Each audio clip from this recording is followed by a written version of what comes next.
Visakhapatnam steel plant ప్రైవేటీకరణ అనేటువంటి అంశం ఈ రోజు కాదు, దాదాపు కొన్ని సంవత్సరాలుగా ప్రైవేటీకరణకు వ్యతిరేకంగా జరుగుతున్నటువంటి పోరాటాలు కానీ లేదా ప్రైవేటీకరణ అనేటువంటి అంశం మీద ఉమ్మడి తెలుగు రాష్ట్రాలకు సంబంధించినటువంటి ప్రజలు ఏ రకంగా ఒక సెంటిమెంట్ గా తీసుకున్నారు అనేటువంటిది మనందరం చూసాం. ఇదేదో ఒక నియోజకవర్గానికో ఒక ప్రాంతానికో ఒక జిల్లాకో సంబంధించినటువంటి సమస్య కాదు. ఇప్పుడే పెద్దలు బొత్స సత్యనారాయణ గారు కూడా మాట్లాడడం జరిగింది.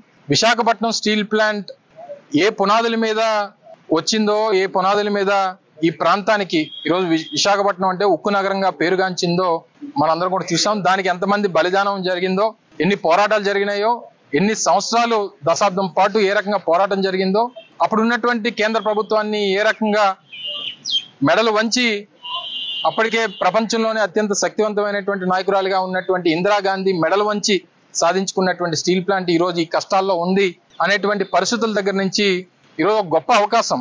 గతంలో మేము 5 సంవత్సరాలు అధికారంలో ఉన్నప్పుడు ఏ రోజు కేంద్ర ప్రభుత్వం నిర్ణయం తీసుకుందో ఆ రోజు నుంచి దానికి వ్యతిరేకంగా పోరాటంలో, అది ప్రత్యక్షంగా కానివ్వండి పరోక్షంగా కానివ్వండి, ఉన్నటువంటి కార్మిక సంఘాలకి, పోరాటం చేస్తున్నటువంటి పోరాట సంఘాలకి, పోరాట కమిటీకి అన్ని విధాలుగా సహకరించినటువంటి సందర్భాలు మీ అందరికీ తెలుసు.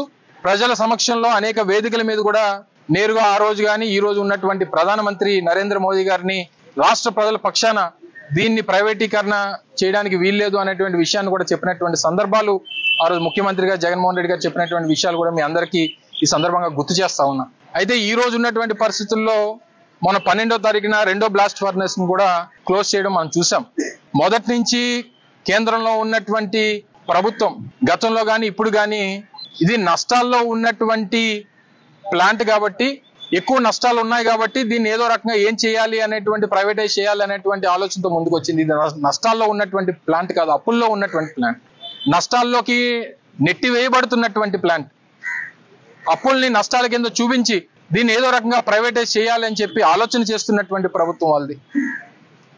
ఈ సందర్భంలో ఇప్పుడున్నటువంటి కేంద్ర ప్రభుత్వం వారికి ఉన్నటువంటి సొంత రాజకీయ పార్టీ బలంతో ఏర్పాటు అయినటువంటి ప్రభుత్వం కాదు. అనేక వారి మిత్రపక్షాలు, ఈ రోజు ఉన్నటువంటి తెలుగుదేశం పార్టీ ఒక 16 మంది పార్లమెంట్ సభ్యులు, లేదా వారితో పాటు ఇక్కడ కూటమిలో ఉన్నటువంటి జనసేన పార్టీకి సంబంధించినటువంటి ఒక 2 పార్లమెంట్ సభ్యులు, వీరందరూ కూడా అక్కడ మద్దతు పలికితే కేంద్రంలో ఏర్పడినటువంటి ప్రభుత్వం ఈ రోజు దేశంలో పరిపాలన చేస్తా ఉంది.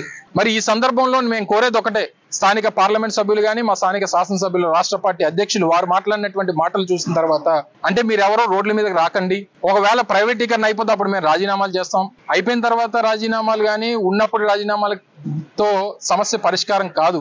మీరు కానీ మీ పార్టీ అధ్యక్షులు వారు లేదా మీ పార్టీ రాష్ట్ర ముఖ్యమంత్రిగా ఉన్నటువంటి చంద్రబాబు నాయుడు గారు చెప్పాల్సింది ఏంటంటే, మేము ప్రజల తరపున, కార్మికుల తరపున, రాష్ట్ర ప్రజల తరపున వైఎస్ఆర్ కాంగ్రెస్ పార్టీ కోరేది ఒకటే, ఈ ప్లాంట్ ప్రైవేటీకరణ ఆగాలి అంటే చంద్రబాబు నాయుడు గారు కేంద్ర ప్రభుత్వానికి ఒకే ఒక మాట చెప్తే ఇది అవుతుంది.